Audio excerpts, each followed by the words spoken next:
അപ്പോൾ ഈ ബേസിക് ചക്രയിൽ നമുക്ക് കുറച്ച് ആസ്പെക്റ്റുകൾ നമ്മൾ കണ്ടല്ലോ. ഇപ്പോൾ നമ്മൾ എല്ലാവർക്കും അറിയാം. ഇപ്പോൾ ബേസിക് ചക്രയുടെ ആസ്പെക്റ്റ് എന്ന് പറഞ്ഞാൽ ഫുഡ് സെക്യൂരിറ്റി ഷെൽട്ടറാണ്, എക്സിസ്റ്റൻസിൻ്റെ ബേസാണ്. അതില്ലെങ്കിൽ ഈ ശരീരങ്ങൾക്ക് നിൽക്കാൻ നമുക്ക് നമ്മളിവിടെ ഉണ്ടാകും, ശരീരം ഇല്ലാതെ ഉണ്ടാകും. അത് നമുക്ക് ഇഷ്ടപ്പെടുന്നില്ല. രാമലായി പോകുന്നതിനോട് നമുക്ക് വലിയ താല്പര്യമൊന്നുമില്ല. നമ്മളിവിടെ ഇരുന്നാൽ കൊള്ളാം എന്നുള്ളൊരാഗ്രഹം. മനുഷ്യ നീ മണ്ണാകുന്നു. അതിപ്പോൾ എടുക്കുന്നില്ല, കുറച്ച് കഴിഞ്ഞെടുക്കാം സാറേ എന്ന് നമുക്ക് അങ്ങോട്ട് മാറ്റി വയ്ക്കാം. പക്ഷെ അത് എടുക്കേണ്ടി വരും. ഈ ബേസ് ചക്രയുടെ കാര്യമാണ് ഈ പറഞ്ഞത്. നീ അവിടെയാണ് കിടക്കുന്നതെന്ന്. ഈ ഭൂമിയിലും ഈ മണ്ണിലും ഉറച്ച് പിടിച്ച് കിടക്കുകയാണ്. ചെതറിക്കിടക്കുന്ന മണ്ണിനകത്ത് ഊരുട്ടി പിടിച്ചിരിക്കുക. പിടിച്ച് ഇവിടെയാണ് ഞാൻ നിൽക്കുന്നത്. ഇതെല്ലാം എൻ്റെ മണ്ണാണ്. വേറൊരുത്തെ അതിനകത്തുള്ള കാലുകുത്തുമ്പോഴാണ് പ്രശ്നം. അപ്പോൾ അങ്ങനെ ഇത് നമ്മൾ മൂലാധാരത്തിനകത്ത് ഇങ്ങനെ മൂലാധാരത്തിൻ്റെ ആസ്പെക്റ്റുകളുമായി ബന്ധപ്പെട്ട് ഇവിടെ കിടക്കുന്ന നമ്മളെ അതിൽ നിന്ന് ഇതാണ് നമ്മുടെ കുഴപ്പം. ലോകമഹായുദ്ധത്തിൻ്റെ കുഴപ്പം ഇതാണ്. ഇൻഡിവിജ്വലിൻ്റെ ബുദ്ധിമുട്ടിൻ്റെ കുഴപ്പം ഇത് തന്നെ. അപ്പോൾ അത് നോക്കി മനസ്സിലാക്കിയല്ലേ പറ്റത്തുള്ളൂ. അത് മനസ്സിലാക്കണം. അപ്പോൾ അതിനൊക്കെ വേണ്ടി അപ്പം നോക്കി വരുമ്പോൾ പ്രാക്ടീസൊക്കെ പറഞ്ഞിട്ടുണ്ട്. ആ പ്രാക്ടീസൊക്കെ നമ്മൾ ചെയ്ത് വരുമ്പോൾ വരും. അപ്പോൾ ഈ ബേസ് ചക്രം എന്ന് പറയുന്നത് നമ്മുടെ ബേസിക് കണ്ടൻറ്റാണ്. അത് ഓപ്പറേറ്റ് ചെയ്യുന്ന ആ കണ്ടൻറ്റിൽ നിന്നാണ്. ഇപ്പം കണ്ടൻറ്റിനകത്തൊന്നും ഇല്ലെന്നുണ്ടെങ്കിൽ അങ്ങനെ ഒന്നും ഇല്ലാതിരിക്കാൻ ഒക്കത്തില്ല. കാരണം ഈ സെൻസസൊക്കെ കിടക്കുന്നതുകൊണ്ട് ഈ കണ്ടൻറ്റ് അകത്ത് വന്നുകൊണ്ടേയിരിക്കും. അല്ലേ? കണ്ണ് മൂക്ക് വായ ഒക്കെ വെച്ചിട്ട് തൊലിയൊക്കെ വെച്ചിട്ട് നമ്മൾ ഈ സാധനത്തിനെ പിടിച്ചെടുത്ത് അകത്തോട്ട് വെച്ചിട്ട് അവിടെ ലോകം ഉണ്ടാക്കി വെച്ചിരിക്കുന്നു. നമ്മൾ കണ്ട ലോകം അതിനകത്തിരിപ്പുണ്ട്. ആ കണ്ടതിൽ നിന്ന് പുതിയൊരു ഇൻസ്പിറേഷൻ വന്നിട്ട് നമ്മളൊരു ഇതിൽ നിന്ന് ആൾട്ടേർഡ് ആയിട്ടുള്ള ലോകം ഉണ്ടാക്കാൻ ശ്രമിച്ചുകൊണ്ടേയിരിക്കുന്നു. അതെല്ലാ മനുഷ്യരും ചെയ്യുന്നു, സ്പിരിച്വലായാലും അല്ലാത്തവരും ചെയ്യുന്നു. അല്ലേ? നമ്മൾ ഇപ്പോൾ ഒരു സ്ഥലം കാണുമ്പോൾ കൊള്ളാം, വീട് വെച്ചാൽ കൊള്ളാമെന്ന് തോന്നുമല്ലോ. അപ്പോൾ കുഴപ്പമൊന്നുമില്ല, സ്ഥലം നല്ലത്. അപ്പോൾ അതിൻ്റെ മുകളിൽ ഒരു കട്ടയൊക്കെ പറക്കി വെച്ച് വീടുണ്ടാക്കാമെന്ന് തോന്നിക്കുക. കുറച്ചുകൂടെ നന്നാകുമെന്നാണ് വിചാരിക്കുന്നത്. മനുഷ്യൻ്റെ ബോധത്തിൽ അങ്ങനെയാണ് അത് കിടക്കുന്നത്. അപ്പോൾ അത് ഫുഡ് സെക്യൂരിറ്റിയൊക്കെ വേണം. നമുക്ക് വീടൊക്കെ വെച്ച് ഭംഗിയായിട്ടിരിക്കണം. നല്ലൊരു വീട് വെച്ചാൽ കൊള്ളാം, തെറ്റൊന്നുമില്ല, സുഖമായിട്ടിരിക്കുക. അങ്ങനെ നമ്മൾ ഡെവലപ്പ് ചെയ്ത് അവിടെ കിടക്കുകയാണ്. അപ്പോൾ ആ സ്ഥലത്തൊരു പിടിയുണ്ട്. ഇവിടെ ഉണ്ടെന്നുള്ളൊരു സംശയമില്ലല്ലോ, ഇല്ലേ? ആ പിടി സൂക്ഷ്മമായിട്ട് അങ്ങോട്ടും നോക്കിക്കഴിഞ്ഞാൽ ആ പിടി കെട്ടിടത്തിലല്ല, നമ്മളിരിക്കുന്ന കെട്ടിടമായി ശരീരത്തിൻ്റെ മുകളിൽ പിടിച്ചുകൊണ്ടിരിക്കുക. ചെറിയൊരു പനി വരുമ്പോൾ അറിയാം പിടിയിടും. പനിയും കൊണ്ട് അവിടെ ചെല്ലുമ്പോൾ അവർ പറയുന്നത് ക്യാൻസറാണെന്ന് പറയുന്നത്. തൊലഞ്ഞ് പനിയാണെന്ന് സമാധാനിച്ചുകൊണ്ട് അവിടെ ചെന്ന് അദ്ദേഹത്തിൻ്റെ കയ്യിൽ കൊടുത്ത് അദ്ദേഹം ഒന്ന് നോക്കട്ടെ എന്ന് പറഞ്ഞ് നോക്കിയിട്ട് പറയാണ്. അപ്പോൾ നമുക്ക് ഇങ്ങനെ ഒരു ബുദ്ധിമുട്ടൊക്കെ ഉണ്ട്. എല്ലാവരെയും കൂടെ ഒന്ന് പിള്ളേരെ കൂടെ ഒന്ന് വിളിച്ചോളൂ, പറ. ഭയങ്കര ആൻസൈറ്റി ആയിട്ട് പിള്ളേരെ വിളിക്കാൻ നിൽക്കുകയാണ്. എന്ന് വെച്ചാൽ എന്താണെന്ന് പറയുന്നില്ലെങ്കിൽ അത് പ്രിപ്പയർ ചെയ്യണമല്ലോ. നമ്മളെ ഒന്ന് പ്രിപ്പയർ ചെയ്തിട്ടേ പറയത്തുള്ളൂ. ഇവിടെ ഈ നാട്ടിൽ പറയത്തുമില്ല, പ്രതീക്ഷിച്ചുകൊണ്ടിരിക്കുകയാണ്. അവസാനം പോകുന്നവരെ ഈ കാര്യം നമ്മളറിയില്ല. ഒരാളറിയാതിരിക്കുന്നത് നമ്മൾ തന്നെയാണ്. ബാക്കി എല്ലായിടത്തും പറയും, ഇനി ഇല്ല കേട്ടോ 24 മണിക്കൂറിനകത്ത് നമ്മളോട്ട് അറിയാം. നമ്മൾ വെണ്ണം തുറന്ന കിടക്കാണ്, ചിലപ്പം കുറച്ചുകൂടെ കിട്ടിയാലോ. വഞ്ചകന്മാർ പൈസ വാങ്ങിച്ച് വെച്ചിട്ടാണ് 30 ലക്ഷം രൂപയൊക്കെ അങ്ങ് വാങ്ങിച്ച് വെച്ചിട്ടാണ് പറയുന്നത്. അപ്പോൾ നമ്മൾ പിടികിടക്കുന്ന അവിടെ കെട്ടിടമൊക്കെ പോയി. കാരണം ഇപ്പം ICയിലല്ലേ, ഇപ്പോൾ കെട്ടിടത്തിൽ കിടക്കാൻ നോക്കില്ല. അപ്പോൾ അവിടെ പോയി കിടന്നിട്ട് മുറുക്കിയിരിക്കുക. അപ്പോൾ നമ്മൾ ഹൗസ് ചെയ്തിരിക്കുന്നത് നമ്മുടെ ഈ ശരീരത്തിനകത്താണ്. ഇതാണ് നമ്മുടെ ഹോം എന്ന് പറയുന്നത്. അതിപ്പോൾ എല്ലാവർക്കും അറിയാവുന്ന കാര്യമാണ്. ഇതിനെ പ്രൊട്ടക്റ്റ് ചെയ്യാൻ വേറൊരു ഹോം ഉണ്ടാക്കി അതിനകത്ത് കയറ്റി വയ്ക്കുന്നു. അപ്പോൾ ഇങ്ങനെ ഇതിന് ചലഞ്ച് ഉണ്ടാകുമെന്ന് തോന്നിക്കുമ്പോഴാണ് ഇൻസെക്യൂരിറ്റി വരുന്നത്. ഇതിനെ നിലനിർത്തണമെന്ന് തോന്നിക്കുമ്പോഴാണ് എക്സസീവ് ബോണ്ട് ആഹാരത്തിനോട് വരുന്നത്. ആഹാരം ഉൽപ്പാദിപ്പിക്കപ്പെടുന്ന പ്രോപ്പർട്ടി, സർവ്വകാര്യങ്ങളും, ധനം, കൃഷി ചെയ്യാനുള്ളത് എല്ലാം അതിനകത്തോട്ടങ്ങ് വരും, പെരുക. അത് ഒരുപാട് പിടി അതിനകത്ത് കിടപ്പുണ്ട്. നോർമലാണ്, ഇതൊന്നും അബ്നോർമൽ കാര്യമല്ല. ഇത് വേറൊരു നോർമൽ ലൈഫ് ഇങ്ങനെയാണ്.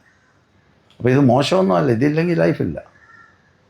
അപ്പോൾ അങ്ങനെ കിടക്കുന്നിടത്ത് ചിലപ്പോൾ എക്സസ് ആയിട്ട് കയറി പിടിക്കും. ഈ മര്യാദയ്ക്ക് പിടിച്ചാൽ പോകുന്ന ഒരു വഴിയിൽ കൂടുതൽ പിടിക്കും.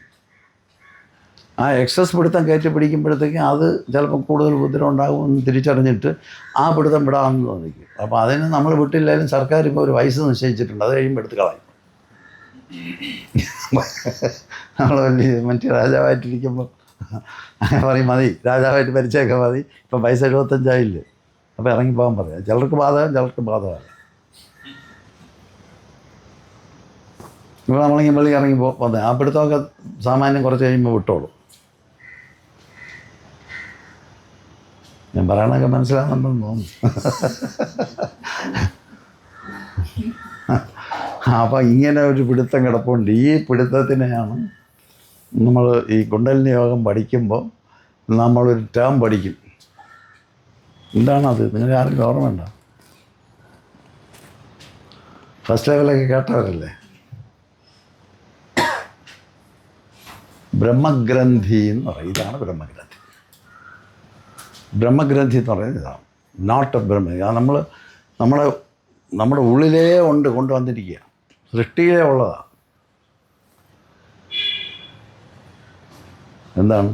ഈ ശരീരവുമായിട്ടുള്ള മമത, അറ്റാച്ച്മെൻറ്റ്, കാമ്യമായ വസ്തുക്കളോടെല്ലാം നമുക്ക് തോന്നുന്ന അറ്റാച്ച്മെൻറ്റ്. എന്നുവെച്ചാൽ അറ്റാച്ച്മെൻറ്റ് വരുന്ന എവിടെയെന്ന് വെച്ചാൽ അത് എന്നിലേക്ക് ചേർക്കാനാണ് ഈ അറ്റാച്ച്മെൻറ്റ്. അതാണ് പൊസസീവായിട്ടുള്ള ഒരു അറ്റാച്ച്മെൻറ്റ്. നമ്മുടെ ബോഡിയുടെ കൂടെയും ബോഡിയുടെ പ്ലഷേഴ്സിൻ്റെയും കംഫർട്ട്സിൻ്റെയും പുറത്ത് നമുക്കുണ്ട്. ഇതാണ് ബേസിക് നോട്ടെന്ന് പറയുന്നത്. എല്ലാവർക്കും, എല്ലാ ജന്തുക്കൾക്കും ഉണ്ട്, മനുഷ്യന് നന്നായിട്ടുണ്ട്. അപ്പോൾ ഈ നോട്ടിൽ നിന്നാണ് നമുക്ക് ഒരുപാട് വിഷമങ്ങൾ വന്നുകൊണ്ടിരിക്കും. ഇതിനെ നോക്കി മനസ്സിലാക്കിയാൽ വിഷമമില്ലാതെ ജീവിക്കാൻ പറ്റും. ഇത് ജീവിതത്തിൻ്റെ വേറെ കാര്യമൊന്നുമല്ല. ഇത് ഈ നോട്ട് കിടക്കുന്നതുകൊണ്ട് സമാധാനമായിട്ടിരിക്കാൻ പറ്റില്ല. സമാധാനമായിട്ടിരുന്നാലേ എന്തെങ്കിലും എഫക്റ്റീവായിട്ട് ചെയ്യാൻ പറ്റുള്ളൂ. ഇത് കിടക്കുക, കിട്ടുമോ കിട്ടില്ല എന്നാണ്, ശരീരം നിൽക്കുമോ ഇല്ലയോ എന്നാണ്.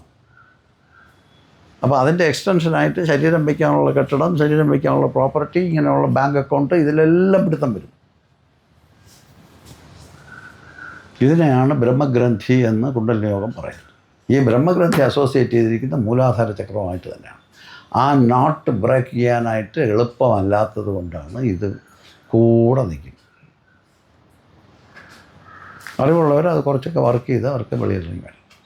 അപ്പോൾ ഇതെന്തൊക്കെയാണ് ആ നോട്ടിനകത്ത് കിടക്കുന്നതെന്നുള്ളത് നോക്കിയാലേ അറിയുള്ളൂ. നോക്കിയില്ലേ നമ്മൾ അറിയത്തില്ലല്ലോ. ഇതെല്ലാം വലിയ കാര്യങ്ങളല്ലേ.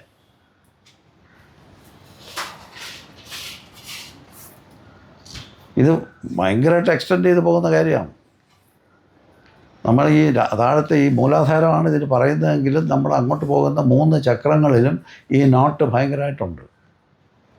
ബോഡിയുടെ എക്സ്റ്റൻഷനായിട്ട് നമ്മൾ വർക്ക് ചെയ്ത് ഇവിടെ ഉണ്ടാക്കിയിരിക്കുന്ന ഫാമിലി, അതിനെ തുടർന്ന് നമ്മൾ ഇൻ്റലക്ച്വൽ പ്രൊവസൊക്കെ വെച്ചിരിക്കുമല്ലോ, ഇതെല്ലാം അതിനകത്തും ഈ ബേസിക് നോട്ടാണ്. ഇതെല്ലാം എക്സിസ്റ്റൻസിന് വേണ്ടി നമ്മൾ ഉണ്ടാക്കി ക്രിയേറ്റ് ചെയ്ത് വെച്ചിട്ട് അതിനകത്തിരിക്കുന്ന ഒരു ബന്ധിതനായ മനുഷ്യനാണ് നമ്മൾ. അതുകൊണ്ടാണ് ലിബറേഷൻ എന്ന് പറയുന്ന ഐഡിയ അതിനകത്ത് വരുന്നത്.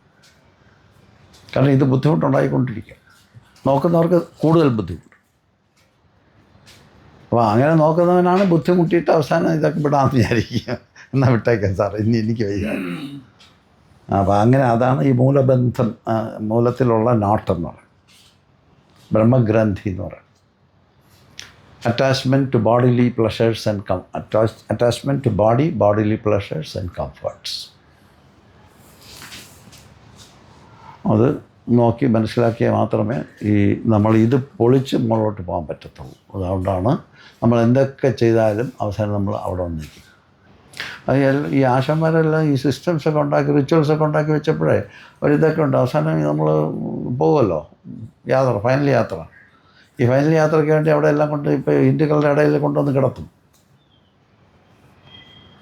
അടിയിലൊരു വാഴയില മാത്രമേ കാണത്തുള്ളൂ, എല്ലാം പോയി, അറിയുന്നുമില്ല. അതുകൊണ്ട് കുഴപ്പമില്ല. മറ്റൊക്കെ ഉണ്ടായിരുന്നല്ലോ, ഓർമ്മ ഉള്ളിടത്തോളം മറ്റൊക്കെ ഉണ്ടായിരുന്നു. ഇപ്പോൾ വാഴയില അത് നമുക്ക് കുഴപ്പമില്ല, അതിൽ കിടക്കാം.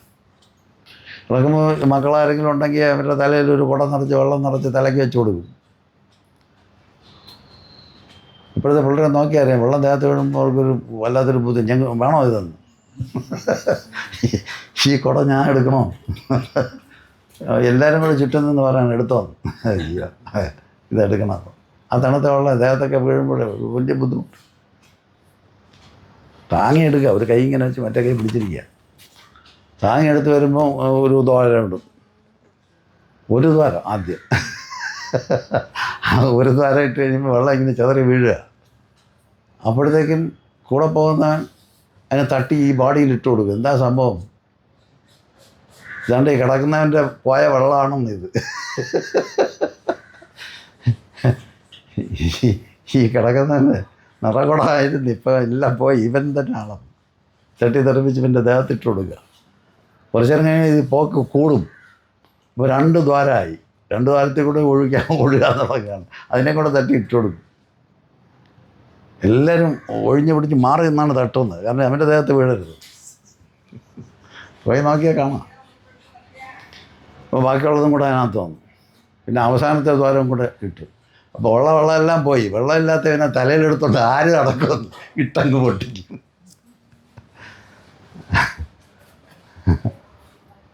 ഇട്ട് തലയിൽ പൊട്ടി. എന്നിട്ടും മനസ്സിലായില്ലെങ്കിൽ എന്നാ കണ്ടോന്ന്. ഇത്രയും കാണിച്ചിട്ട് മനസ്സിലായില്ലല്ലോ, എന്നാ കണ്ടോന്ന് പറഞ്ഞാൽ ആ ഓട്ടിനെടുത്ത് ഇവൻ്റെ ദേഹത്തോണ്ട് ഇട്ട് കൊടുക്കും. ഇവനാണെന്ന് അത്.